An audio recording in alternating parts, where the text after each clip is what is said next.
Hi hello ನಮಸ್ಕಾರ. ನಾನು ನಿಮ್ಮ ಶಮಂತ್. ಕನ್ನಡದ ಸ್ಮಾರ್ಟ್ ಟ್ರೇಡರ್ಸ್ಗೆ ಸ್ಮಾರ್ಟ್ ಗುರುಗೆ ಸ್ವಾಗತ.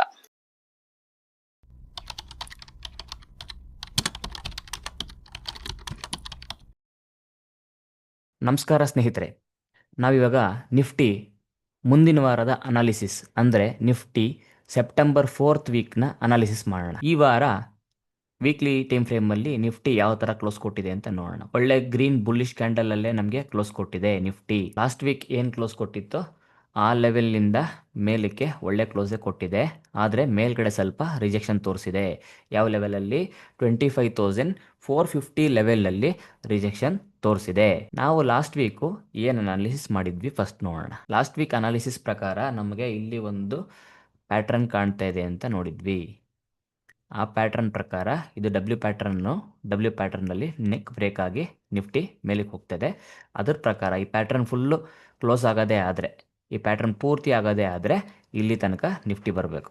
25,675 ತನಕ ನಿಫ್ಟಿ ಪ್ರೈಸ್ ಬರಬೇಕು. ಇದ್ರ ಮೇಲೆ ಕೂಡ ಮತ್ತೆ ಕ್ಲೋಸ್ ಕೊಟ್ಟು ಪ್ರೊಜೆಕ್ಷನ್ ಆಯಿತು ಅಂತಂದರೆ ಆಲ್ ಟೈಮ್ ಹೀಗೆ ಹೋಗುವಂಥ ಸಾಧ್ಯತೆಗಳು ತುಂಬ ಇರುತ್ತೆ ಅಂತ ನಾವು ಲಾಸ್ಟ್ ವೀಕಲ್ಲೇ ಮಾತಾಡ್ಕೊಂಡಿದ್ವಿ. 3 ವೀಕ್ಸಿಂದ ವೀಕ್ಲಿ ಅನಾಲಿಸಿಸ್ ಮಾಡ್ತಾ ಇದೀವಿ. 3 ವೀಕ್ಸ್ ಕೆಳಗೆ ನಿಫ್ಟಿ ಲೋ ಬಂದು ಎಷ್ಟಿತ್ತು? 24,432 ಇತ್ತು. ಅವಾಗ್ಲಿಂದಲೂ ನಾವು ಹೇಳ್ತಾ ಬಂದಿರೋದು ಏನು ಅಂತಂದ್ರೆ, ಈ 840 ಮೇಲೆ 840 ಮೇಲೆ ನಿಫ್ಟಿ ಕ್ಲೋಸ್ ಕೊಡ್ತು ಅಂತಂದ್ರೆ ಇಲ್ಲಿಂದ ರ್ಯಾಲಿ ಶುರುವಾಗುತ್ತೆ. ಫಸ್ಟ್ ಒಂದು 25,000, ಆಮೇಲೆ 25,150, 25,300, 25,400 ಮೇಜರ್ ಲೆವೆಲ್ ಆಗಿರುತ್ತೆ ಅಂತ ನಾವು ಮುಂಚೆನೇ ಅನಾಲಿಸಿಸ್ ಮಾಡಿ ರೆಡಿ ಆಗಿದ್ವಿ. ನಿಫ್ಟಿ ಬುಲ್ಲಿಶ್ ಇದೆ ಅಂತಲೂ ನಮಗೆ ಕನ್ಫರ್ಮ್ ಆಗಿತ್ತು. ಇಲ್ಲಿಗೆ ಮೇಯ್ನ್ ಸ್ಟೇಜಿಗೆ ಬಂದು ಕೂತಿದೆ. ಈಗೇನು ಒಂದು ರ್ಯಾಲಿ ಆಯಿತು, ಆ ರ್ಯಾಲಿದು ಇಲ್ಲಿಂದ ಒಂದು ರ್ಯಾಲಿ ಆಗಿದೆಯಲ್ಲ, ಆ ರ್ಯಾಲಿ ಕರೆಕ್ಷನ್ ತೊಗೊಳ್ತು. ಮತ್ತು ಈ ಡೌನ್ಫಾಲ್ ಏನಾಗಿತ್ತು, ಇದ್ರದ್ದೊಂದು ಕರೆಕ್ಷನ್ ಮೇಲ್ಗಡೆಗೆ ಹೋಗ್ಬೇಕಾದ್ರೆ ಅಪ್ಸೈಡ್ ಕರೆಕ್ಷನ್ ಕೂಡ ಆಗಿದೆ.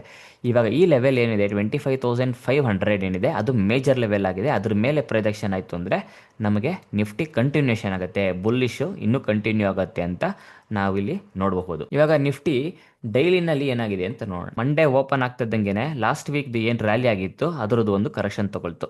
ಆಮೇಲೆ ಮತ್ತೆ ಟ್ಯೂಸ್ಡೇ ಮತ್ತೆ ಬೈಯರ್ಸ್ ಬಂದರು, ಮತ್ತೆ ಒಳ್ಳೆ ಪ್ರೊಜೆಕ್ಷನ್ ಆಯಿತು ಮಾರ್ಕೆಟಲ್ಲಿ. ಅಲ್ಲಿಂದ ಒಂದೇ ಸಮ ಮೇಲೆ ಹೊಡ್ತು. ಥರ್ಸ್ಡೇ ತನಕನೂ ತುಂಬ ಚೆನ್ನಾಗಿ ಮಾರ್ಕೆಟು ತುಂಬ ಚೆನ್ನಾಗಿ ಮೇಲೆ ಹೋಗಿತ್ತು. ಅಲ್ಲೇ ಥರ್ಸ್ಡೇ ತನಕ ಹೋಗಿದ್ದು ಮೊನ್ನೆ ಫ್ರೈಡೇನಲ್ಲೇ ಒಳ್ಳೆ ಕರೆಕ್ಷನ್ ಕೂಡ ತೊಗೊಂಡಿದೆ. ಈ ಕರೆಕ್ಷನ್ ಇನ್ನೂ ಕಂಟಿನ್ಯೂ ಆಗುತ್ತಾ? ಕಂಟಿನ್ಯೂ ಆದರೆ ಎಲ್ಲಿ ತನಕ ಬೀಳ್ಬೋದು ಮಾರ್ಕೆಟು? ಕಂಟಿನ್ಯೂ ಆಗದಲ್ಲೇ ಮತ್ತೆ ಏನಾರ ಬುಲ್ಲಿಶ್ ಬಂದು ಬೈಯರ್ಸ್ ಬಂದು ಮತ್ತೆ ಮಾರ್ಕೆಟ್ ಮೇಲಕ್ಕೆ ಹೋದರೆ ಎಲ್ಲಿ ತನಕ ಹೋಗ್ಬೋದು ಅಂತ ನಾವು ನೋಡ್ಬೋದು. ಇಲ್ಲಿ ನೋಡಿ, ಒಳ್ಳೆ ಬ್ರೇಕ್ಔಟ್ ಕೂಡ ಆಗಿದೆ. ಒಳ್ಳೆ ಬ್ರೇಕ್ಔಟ್ ಕೂಡ ಆಗಿ ಸಸ್ಟೈನ್ ಆಗಿ ಮೇಲಕ್ಕೆ ಹೋಗ್ತದೆ. ನಿಮಗೆ ಹೇಳಿದ್ನಲ್ಲ ಡಬ್ಲ್ಯೂ ಪ್ಯಾಟ್ರನ್ನು, ಅವಾಗ ವೀಕ್ಲಿನಲ್ಲಿ ತೋರಿಸಿದೆ. ಇವಾಗ ನೋಡಿ ಡೈಲಿನಲ್ಲಿ ನೀಟಾಗಿ ಆಗ್ತದೆ. ಇಲ್ಲಿ ನೆಕ್ ಬ್ರೇಕ್ ಆಗಿದೆ. ಇಲ್ಲಿ ತನಕ ಬರೋ ಸಾಧ್ಯತೆಗಳು ತುಂಬ ಇರುತ್ತೆ. ಸೊ ಇನ್ನೂ ಸದ್ಯಕ್ಕೂ ಕೂಡ ಬುಲ್ಲಿಶು ಕಂಟಿನ್ಯೂಯೇಷನ್ ಆಗುವಂಥ ಚಾನ್ಸಸ್ ಜಾಸ್ತಿ ಇದೆ. ಆದರೆ ಮಾರ್ಕೆಟ್ನಲ್ಲಿ ಏನಾಗುತ್ತೆ ಅಂತಂದರೆ ಯಾವಾಗ್ಲೂ ಇಲ್ಲಿ ಬೈ ಮಾಡಿದವರು ಇಲ್ಲಿ ಎಕ್ಸಿಟ್ ಮಾಡ್ಕೊಂಡ್ರು, ಮತ್ತೆ ಹೊಸ ಬೈಯರ್ಸ್ ಬಂದರು, ಮತ್ತೆ ಮಾರ್ಕೆಟ್ ಮೇಲಕ್ಕೆ ಹೋಯಿತು. ಇಲ್ಲಿ ಬೈ ಮಾಡಿದವ್ರು ಇವಾಗ ಎಕ್ಸಿಟ್ ಮಾಡ್ಕೊಂಡು ಮತ್ತೆ ಹೊಸ ಬೈಯರ್ಸ್ ಬಂದು ಮೇಲಕ್ಕೆ ಹೋಗ್ಬೋದು. ನಾಳೆ ಸೋಮವಾರನೇ ಹೊಸ ಬೈಯರ್ಸ್ ಬಂದರು ಅಂತಂದರೆ ಇಲ್ಲಿಂದನೇ ಕಂಟಿನ್ಯೂಷನ್ ಕೂಡ ಆಗೋ ಚಾನ್ಸಸ್ ಇರುತ್ತೆ. ನಾವು ಅದಕ್ಕೆ ಯಾವಾಗ್ಲೂ ಸ್ಮಾರ್ಟ್ ಮನಿ ಬೈಯರ್ಸ್ ಎಲ್ಲಿ ಬೈ ಮಾಡ್ತಾರೆ ಅನ್ನೋದನ್ನು ನೋಡ್ಕೋಬೇಕು. ನೋಡಿ, ಇಲ್ಲಿಂದ ಸ್ಮಾರ್ಟ್ ಮನಿ ಬೈಯರ್ಸ್ ಬೈ ಮಾಡಿದ್ದಾರೆ, ಇಲ್ಲಿಂದ ಸ್ಮಾರ್ಟ್ ಮನಿ ಬೈಯರ್ಸ್ ಬೈ ಮಾಡಿದ್ದಾರೆ. ಲಾಸ್ಟ್ ಟೈಮು ಇಲ್ಲಿಂದ ಸ್ಮಾರ್ಟ್ ಮನಿ ಬೈಯರ್ಸು ಬೈ ಮಾಡಿದ್ದಾರೆ. ಈ ಸತಿ ಇಲ್ಲಿಂದ ಸ್ಮಾರ್ಟ್ ಮನಿ ಬೈಯರ್ಸ್ ಬೈ ಮಾಡಿದ್ರು, ಇಲ್ಲಿ ಬೈ ಮಾಡಿದ್ರು, ಇಲ್ಲಿ ಬೈ ಮಾಡಿದ್ರು, ಇಲ್ಲಿ ಬೈ ಮಾಡಿದ್ರು. ನೋಡೋಕೆ ಹೋದರೆ ನಿಮಗೆ ಇವಾಗ ಲಾಸ್ಟ್ ವೀಕ್ ನಾನು ಹೇಳ್ದಂಗೆ ಎಲ್ಲಿ ಸೈಡ್ ವೇಸ್ ಝೋನ್ ಅಂತ ಇತ್ತೋ ಆ ಝೋನ್ನ ಮಾರ್ಕೆಟು ಬ್ರೇಕ್ಔಟ್ ಮಾಡಿದೆ. ಬ್ರೇಕ್ಔಟ್ ಮಾಡಿದ್ರೆ ಏನಾಗುತ್ತೆ ಅಂತಲೂ ಹೇಳಿದ್ದೆ. ಏನಾಗುತ್ತೆ ಅಂತ ಹೇಳಿದರೆ, ಬ್ರೇಕ್ಔಟ್ ಮಾಡಿದ್ರೆ ಅಪ್ ಸೈಡ್ ರ್ಯಾಲಿ ಆಗುತ್ತೆ, ಬ್ರೇಕ್ ಡೌನ್ ಮಾಡಿದ್ರೆ ಡೌನ್ ಸೈಡ್ ರ್ಯಾಲಿ ಆಗುತ್ತೆ ಅಂತ ಹೇಳಿದ್ದೆ. ಇವಾಗ ಇಲ್ಲಿ ಅಪ್ ಸೈಡ್ ರ್ಯಾಲಿ ಆಗ್ತಾ ಇದೆ. ಅದು ಕಂಟಿನ್ಯೂ ಆಗುತ್ತಾ ಇಲ್ವೋ ಅಂತ ನಾವು ಮುಂದಿನ ದಿನಗಳಲ್ಲಿ ಕಣ್ಣಿಟ್ಟು ನೋಡಬೇಕು. ಲಾಸ್ಟ್ ವೀಕ್ ಕೂಡ ಅನಾಲಿಸಿಸ್ ಮಾಡ್ದಂಗೆ ಈಗಲೂ ಕೂಡ ಒಂದು ಪ್ಯಾಟ್ರನ್ನು ಫಾರ್ಮ್ ಆಗುವಂಥ ರೀತಿನಲ್ಲೇ ಸದ್ಯಕ್ಕೂ ಕೂಡ ಫಾರ್ಮ್ ಆಗೋ ರೀತಿನಲ್ಲೇ ಕೂಡ ಕಾಣ್ತಾ ಇದೆ ಮಾರ್ಕೆಟಲ್ಲಿ. ಇನ್ನೊಂದು ಖುಷಿ ವಿಚಾರ ಏನು ಅಂತಂದರೆ, ಮಿಡ್ ಕ್ಯಾಪ್ ನಿಫ್ಟಿ ಏನಿದೆ ಅದು ಕೂಡ ಒಳ್ಳೆ ಬುಲ್ಲಿಶಲ್ಲಿ ಓಡ್ತಾ ಇದೆ. ನೋಡಿ, ಡೈಲಿನಲ್ಲಿ ಸ್ವಲ್ಪ ಮೆಲ್ಲಿಗೆ ಓಡ್ತಾ ಇದ್ರು ಇಲ್ಲಿ ಮೇಲೇನೆ ಹೋಗ್ತಾ ಇದೆ. ವೀಕ್ಲಿನಲ್ಲಿ ನೋಡಿದ್ರೆ ವೀಕ್ಲಿನಲ್ಲಿ ಕೂಡ ಒಳ್ಳೆ ಬುಲ್ಲಿಶ್ ಇದೆ. ನೋಡಿ, ಕರೆಕ್ಟಾಗಿ ಗಮನಿಸಿ. ನಿಫ್ಟಿನಲ್ಲಿ ಏನು ಪ್ಯಾಟ್ರನ್ ತೋರಿಸ್ದೆ ನಾನು, ಅದೇ ಥರನೇ ಮಿಡ್ ಕ್ಯಾಪ್ ನಿಫ್ಟಿನಲ್ಲಿ ಇನ್ನೂ ಚೆನ್ನಾಗಿ ಫಾರ್ಮೇಷನ್ ಆಗ್ತದೆ. ಆಲ್ ಟೈಮ್ ಹೈ ಏನಿದೆ ಇಲ್ಲಿ, ಆಲ್ ಟೈಮ್ ಹೈನ ಬ್ರೇಕ್ಔಟ್ ಆಯಿತು ಅಂತಂದರೆ ಒಳ್ಳೆ ರ್ಯಾಲಿ ಆಗೋ ಚಾನ್ಸಸ್ ಇದೆ. 13,537 ಇದೆ. ಅದನ್ನು ಬ್ರೇಕ್ಔಟ್ ಆಯಿತು ಅಂತಂದರೆ ಪ್ರೈದಕ್ಷನ್ ಆಗಬೇಕು. ಪ್ರೈದಕ್ಷನ್ ಆಯಿತು ಅಂದರೆ ಒಳ್ಳೆ ರ್ಯಾಲಿ ಆಗೋ ಚಾನ್ಸಸ್ ಇರುತ್ತೆ. ಮಿನಿಮಮ್ 15,000 ತನಕ ಹೋಗೋ ಚಾನ್ಸಸ್ ಇರುತ್ತೆ. ಮಿಡ್ ಕ್ಯಾಪ್ ನಿಫ್ಟಿ ರ್ಯಾಲಿ ಆಯಿತು ಅಂತಂದರೆ ಎಲ್ಲ ಸ್ಟಾಕ್ಸು ತುಂಬ ಚೆನ್ನಾಗಿ ರ್ಯಾಲಿ ಆಗುತ್ತೆ.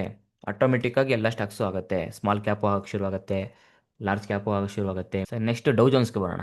ಡೌ ಜೋನ್ಸಲ್ಲಿ ಲಾಸ್ಟ್ ವೀಕ್ ಅನಾಲಿಸಿಸ್ ಮಾಡಿದ್ವಿ, ಜೊತೆಗೆ ಫೆಡ್ ರೇಟ್ ಕಟ್ದು ಮೀಟಿಂಗ್ ಇದೆ ಅಂತಲೂ ಮಾತಾಡಿದ್ವಿ. ಸೆಪ್ಟೆಂಬರ್ 17 ನೋಡಿ, ಈ ದಿನ, ಈ ಡೈಲಿ ಕ್ಯಾಂಡಲ್ ಏನು ಫಾರ್ಮ್ ಆಗಿದೆ ಇಲ್ಲಿ, ಈ ದಿನನೇ ಅವತ್ತು ಫೆಡ್ ರೇಟ್ ಕಟ್ದು ಮೀಟಿಂಗ್ ಇದ್ದಿದ್ದು. ಅವತ್ತಿನ ದಿವಸ 25 ಅಷ್ಟು ರೇಟ್ನ ಕಟ್ ಮಾಡಿದ್ದಾರೆ. ಮತ್ತೆ ಏನು ಹೇಳಿದ್ದಾರೆ ಅಂತಂದರೆ, ಈ ವರ್ಷದಲ್ಲೇ ಇನ್ನೂ 2 ರೇಟ್ ಕಟ್ ಮಾಡುವಂಥ ಸಂಭವಗಳು ಅಂದರೆ ಚಾನ್ಸಸ್ಸು ಇದೆ ಅಂತ ಹೇಳಿದ್ದಾರೆ. ಸೊ ಇಲ್ಲಿ ಇಂಡಿಯಾದಲ್ಲಿ ಕೂಡ ನೆಕ್ಸ್ಟ್ ಅಕ್ಟೋಬರ್ನಲ್ಲಿ ಮತ್ತು ಡಿಸೆಂಬರ್ನಲ್ಲಿ ಒಂದೊಂದು ರೇಟ್ ಕಟ್ ಆಗುವಂಥ ಚಾನ್ಸಸ್ ಇದೆ ಅಂತ ಎಲ್ಲ ಅನಾಲಿಸ್ಟ್ಗಳು ಕೂಡ ಮಾತಾಡ್ತಾ ಇದ್ದಾರೆ. ರೇಟ್ ಕಟ್ ಆಯಿತು ಅಂತಂದರೆ ಅದು ಮಾರ್ಕೆಟ್ಗೆ ಒಳ್ಳೆ ಪಾಸಿಟಿವ್ ನ್ಯೂಸು. ಸೊ ಆ ಪಾಸಿಟಿವ್ ನ್ಯೂಸ್ ಬರೋಕ್ಕಿಂತ ಮುಂಚೆನೇ ಮಾರ್ಕೆಟು ರ್ಯಾಲಿ ಆಗುವಂಥ ಚಾನ್ಸ್ ಕೂಡ ಇದೆ. ಯಾವಾಗಲೂ ಮಾರ್ಕೆಟು ಮುಂಚೆನೇ ರಿಯಾಕ್ಟ್ ಮಾಡಿಬಿಟ್ಟಿರುತ್ತೆ ಪಾಸಿಟಿವ್ ನ್ಯೂಸ್ಗೆ. ಪಾಸಿಟಿವ್ ನ್ಯೂಸ್ ಬರೋಕ್ಕಿಂತ ಮುಂಚೆನೇ market most of the times react ಮಾಡಿಬಿಟ್ಟಿರುತ್ತೆ. ಏನಾರ ನೆಗೆಟಿವ್ ನ್ಯೂಸ್ ಬಂತು ಅಂತಂದರೆ ಮಾತ್ರ ಮುಂಚೆನೇ ರಿಯಾಕ್ಟ್ ಮಾಡಿರುತ್ತೆ, ಆದರೆ ನೆಗೆಟಿವ್ ನ್ಯೂಸ್ ಹೊರಗೆ ಬಂದಾಗ ಪ್ಯಾನಿಕಲ್ಲಿ ಇನ್ನೂ ಜಾಸ್ತಿ ರಿಯಾಕ್ಟ್ ಮಾಡಿಬಿಡುತ್ತೆ ಮಾರ್ಕೆಟ್. ಫೆಡ್ ಮೀಟಿಂಗ್ ಇದ್ದಿದ್ದ ದಿನ ಏನಿದೆ ಬಿಗ್ ಡೇ, ಅವತ್ತು US ಮಾರ್ಕೆಟಲ್ಲಿ ಸಿಕ್ಕಾಪಟ್ಟೆ ವಾಲೆಟೈಲ್ ಇತ್ತು ಮಾರ್ಕೆಟ್. ಅವತ್ತು ಮೇಲೆ ಹೋಗುತ್ತೆ, ಕೆಳಗೆ ಬೀಳುತ್ತೆ, ಮತ್ತೆ ಮೇಲೆ ಬರುತ್ತೆ, ಮತ್ತೆ ಕೆಳಗೆ ಹೋಗುತ್ತೆ, ಆ ಥರ ಸಿಕ್ಕಾಪಟ್ಟೆ ವಾಲೆಟೈಲ್ ಆಗಿ ಒಂದು ಒಳ್ಳೆ ಕ್ಲೋಸ್ ಕೂಡ ಕೊಡ್ತು. ಅವತ್ತು ಬುಲಿಶ್ ಕ್ಯಾಂಡಲಲ್ಲಿ ಕ್ಲೋಸ್ ಕೊಡ್ತು. ಅವತ್ತಿನ ದಿವಸ ವೆಡ್ನಸ್ಡೇ ದಿವಸ, September 17 Wednesday, Fed rate cut meeting ಎಲ್ಲ ಮುಗಿದ ಮೇಲೆ ಒಂದು ಏನು ಕ್ಲೋಸ್ ಕೊಟ್ಟು ಅವತ್ತಿನ ದಿವಸನೂ stock market, US market, Dow Jones ಆಗಿರ್ಬೋದು, S&P 500 ಆಗಿರ್ಬೋದು, ಎರಡೂ ಒಂದು ಆಲ್ ಟೈಮ್ ಹೈನ ಮಾಡಿತ್ತು. ಅವತ್ತಿನ ದಿನ ಒಂದು ಬಿಗ್ ಡೇ ಆಗಿರೋದ್ರಿಂದ ಸ್ಟಾಕ್ ಮಾರ್ಕೆಟಲ್ಲಿ ಆ ಹೈನ ಮೇಲೆ ಫ್ರೈಡೇ ಕ್ಲೋಸ್ ಕೊಟ್ಟಿದೆ. ಸೊ ಇಲ್ಲಿ ಗಮನಿಸಬೇಕಾಗಿರೋದೇನು, ವೆಡ್ನಸ್ಡೇ ಏನು ಆಲ್ ಟೈಮ್ ಹೈ ಮಾಡಿತ್ತು ಅದನ್ನು ಮತ್ತೆ ಮಾರ್ನೇ ಸಹ ಟೆಸ್ಟ್ ಮಾಡ್ತು, ಸಸ್ಟೈನ್ ಆಗಲಿಲ್ಲ. ಅದ್ರ ಮಾರ್ನೇ ಸಹ ಮತ್ತೆ ಇಲ್ಲಿ ಸಸ್ಟೈನ್ ಆಗಿದೆ. ಆ ಆಲ್ ಟೈಮ್ ಹೈ ಮೇಲೆ ವೆಡ್ನಸ್ಡೇ 17 ಫೆಡ್ ರೇಟ್ ಕಟ್ ದಿವಸ ಮಾಡಿದ್ದು ಆಲ್ ಟೈಮ್ ಹೈ ಮೇಲೆ ಫ್ರೈಡೇ ಕ್ಲೋಸ್ ಕೊಟ್ಟಿದೆ. ಸೊ ಇಲ್ಲಿ ನಮಗೆ US ಮಾರ್ಕೆಟು ಇನ್ನೂ ಬುಲ್ಲಿಶ್ ಇದೆ ಅಂತ ತೋರಿಸ್ತಾ ಇದೆ. ನಮ್ಮ ಇಂಡಿಯನ್ ಮಾರ್ಕೆಟ್ಗಿನ US ಮಾರ್ಕೆಟು ಸಿಕ್ಕಾಪಟ್ಟೆ ಬುಲ್ಲಿಶ್ ಇದೆ, ಒಂದೇ ಸಮ ರ್ಯಾಲಿ ಓಡ್ತಾನೇ ಇದೆ. ಅದಕ್ಕೆ ಸ್ಟಾಕ್ ಮಾರ್ಕೆಟಲ್ಲಿರೋರು ಎಲ್ಲ ಮಾರ್ಕೆಟ್ನೂ ಗಮನಿಸಬೇಕು. ನಮ್ಗೆ ಎಲ್ಲಿ ಮಾರ್ಕೆಟಲ್ಲಿ ದುಡ್ಡಿದೆ ಅಂತ ಅನ್ಸುತ್ತೋ, ದುಡ್ಡು ಮಾಡೋಕ್ಕೆ ಸ್ಟಾಕ್ ಮಾರ್ಕೆಟಿಗೆ ಬಂದಿರೋದು ಅಂತಂದಮೇಲೆ ನಾವೆಲ್ಲ ಸ್ಟಾಕ್ ಮಾರ್ಕೆಟ್ನ ಅನಲೈಸ್ ಮಾಡಬೇಕು. ಯಾವ ಸ್ಟಾಕ್ ಮಾರ್ಕೆಟಲ್ಲಿ ದುಡ್ಡಿದೆ ನೋಡ್ಕೋಬೇಕು, ಅಲ್ಲಿ ಹೇಗೆ ಇನ್ವೆಸ್ಟ್ ಮಾಡೋಕ್ಕಾಗತ್ತೆ ಅಂತ ನೋಡಬೇಕು. ಆಪರ್ಚುನಿಟೀಸ್ ಎಲ್ಲಿದೆಯೋ ಅಲ್ಲಿ ಇನ್ವೆಸ್ಟ್ ಮಾಡಿ ನಾವು ಪ್ರಾಫಿಟ್ನ ಮಾಡೋದು ನೋಡಬೇಕು. ನೆಕ್ಸ್ಟ್ ಬ್ಯಾಂಕ್ ನಿಫ್ಟಿ ನೋಡೋಣ. ಬ್ಯಾಂಕ್ ನಿಫ್ಟಿ ಏನಾಗ್ತಾ ಇದೆ ಅಂತ ನೋಡಿ. ಬ್ಯಾಂಕ್ ನಿಫ್ಟಿ ಸ್ವಲ್ಪ ಇನ್ನೂ ನಿಫ್ಟಿ ಅಷ್ಟು ಬುಲ್ಲಿಶ್ ಇಲ್ಲ. ಯಾಕೆ ಅಂತಂದರೆ ಲಾಸ್ಟ್ ಟೈಮ್ ಏಪ್ರಿಲಿಂದ ಜೂನ್ ತನಕ ಮಾರ್ಕೆಟ್ ಓಡ್ತಲ್ಲ, ಆ ಟೈಮಲ್ಲಿ ಬ್ಯಾಂಕ್ ನಿಫ್ಟಿ ಒಳ್ಳೆ ರ್ಯಾಲಿ ಆಗಿತ್ತು. ಏಪ್ರಿಲಿಂದ ಇಲ್ಲಿ ಒಳ್ಳೆ ರ್ಯಾಲಿ ಆಗಿತ್ತು. ಈಗಲೂ ಕೂಡ ಅಷ್ಟೇ ಬ್ಯಾಂಕ್ ನಿಫ್ಟಿ ಬುಲ್ಲಿಶ್ ಟರ್ನ್ ಆಗ್ತಾ ಇದೆ. ಮೆಲ್ಲಗೆ ಬ್ಯಾಂಕ್ ನಿಫ್ಟಿ ಕೂಡ ಬುಲ್ಲಿಶ್ ಟರ್ನ್ ಆಗ್ತಾ ಇದೆ. ಈ ಲೆವೆಲ್ ಏನಿದೆ ನೋಡಿ, ಲಾಸ್ಟ್ ಟೈಮು ಇಲ್ಲಿಂದನೇ ಬಿದ್ದಿತ್ತಲ್ಲ, ಇಲ್ಲಿ ಮಾರ್ಕೆಟು ಇಲ್ಲಿಂದ ಏರಿತ್ತು, ಮಾರ್ಕೆಟು ಇಲ್ಲಿಂದ ಬಿದ್ದಿತ್ತು. ಸೊ ಬ್ಯಾಂಕ್ ನಿಫ್ಟಿ ಬಂದು ಇದಿಷ್ಟು level side wise zone. So ಇದಿಷ್ಟು ಇವಾಗ ಸದ್ಯಕ್ಕೆ ಬ್ಯಾಂಕ್ ನಿಫ್ಟಿ ಕೂಡ ಸೈಡ್ ವೈಸ್ ಝೋನಲ್ಲಿದೆ. ಈಗ ಹೇಗೆ ನಿಫ್ಟಿ ಸೈಡ್ ವೈಸ್ ಝೋನ್ನ ಬ್ರೇಕ್ಔಟ್ ಆಗಿ ರ್ಯಾಲಿ ಶುರುವಾಗಿದೆಯೋ ಅದೇ ಥರನೇ ಇದು ಕೂಡ ನಮಗಿಲ್ಲಿ ಬ್ರೇಕ್ಔಟ್ ಆಯಿತು ಅಂದರೆ ಸೈಡ್ ವೈಸ್ ಝೋನ್ನ ಅಥವಾ ಅಕ್ಯುಮುಲೇಷನ್ ಝೋನ್ನ ಬ್ರೇಕ್ಔಟ್ ಆಗಿ ಸಸ್ಟೇನ್ ಆಯಿತು ಅಂದರೆ ರ್ಯಾಲಿ ಶುರು ಆಗುತ್ತೆ, ಇಲ್ಲಿ ತನಕ ಬರೋ ಚಾನ್ಸಸ್ ಇರುತ್ತೆ. ಸೊ ಇಲ್ಲಿ ಕೂಡ ನಮಗೊಂದು ಈಗ ಒಂದು ಟ್ರೆಂಡ್ ಲೈನ್ ಹಾಕೊಂಡ್ರೆ ಇಲ್ಲಿ ನಮಗೆ ರೆಸಿಸ್ಟೆನ್ಸ್ ಕಾಣುತ್ತೆ. ಈ ಸೈಡ್ ವೈಸ್ ಝೋನ್ನ ಮಾತ್ರ ಬ್ರೇಕ್ಔಟ್ ಆಗಿಬಿಟ್ರೆ ಸಾಕಾಗಲ್ಲ. ಈ ಟ್ರೆಂಡ್ ಲೈನ್ ಅನ್ನೋದು ಕೂಡ ರೆಸಿಸ್ಟೆನ್ಸ್ ಆಗಿ ಫಾರ್ಮ್ ಆಗಿದೆ. ಈ ಟ್ರೆಂಡ್ ಲೈನ್ ಕೂಡ ಬ್ರೇಕ್ಔಟ್ ಆಗಿ ಸಸ್ಟೇನ್ ಆಯಿತು ಅಂದರೆ ಆಲ್ ಟೈಮ್ ಹೈಗೆ ಬರುತ್ತೆ. ಈ ಆಲ್ ಟೈಮ್ ಹೈನ ಬ್ರೇಕ್ಔಟ್ ಆಯಿತು ಅಂದರೆ ಟುವರ್ಡ್ಸ್ 60,000 ತನಕ ಬ್ಯಾಂಕ್ ನಿಫ್ಟಿ ಹೋಗೋ ಚಾನ್ಸಸ್ ಇದೆ. ಇದಿಷ್ಟು ಈ ವಾರದ ಅನಾಲಿಸಿಸ್ ಆಗಿರುತ್ತೆ. ಎಷ್ಟೊಂದು ಜನ ಸಬ್ಸ್ಕ್ರೈಬ್ ಮಾಡ್ಕೊಳ್ದಲ್ಲೇ ನಮ್ಮ ವಿಡಿಯೋನ ನೋಡ್ತಾ ಇದ್ದೀರಾ, ದಯವಿಟ್ಟು ಸಬ್ಸ್ಕ್ರೈಬ್ ಮಾಡ್ಕೊಂಡು ನಮ್ಮ ವಿಡಿಯೋಸ್ನ ನೋಡಿ. ನಿಮ್ಮ ಮಗದಷ್ಟು ಜನ ಫ್ರೆಂಡ್ಸ್ಗಳಿಗೆ ದಯವಿಟ್ಟು ನಮ್ಮ ಚಾನಲ್ನ ಸಬ್ಸ್ಕ್ರೈಬ್ ಮಾಡ್ಕೊಳ್ಳೋದಕ್ಕೆ ಶೇರ್ ಮಾಡಿ, ಲೈಕ್ ಮಾಡಿ, ಸಬ್ಸ್ಕ್ರೈಬ್ ಮಾಡಿ. Thank you.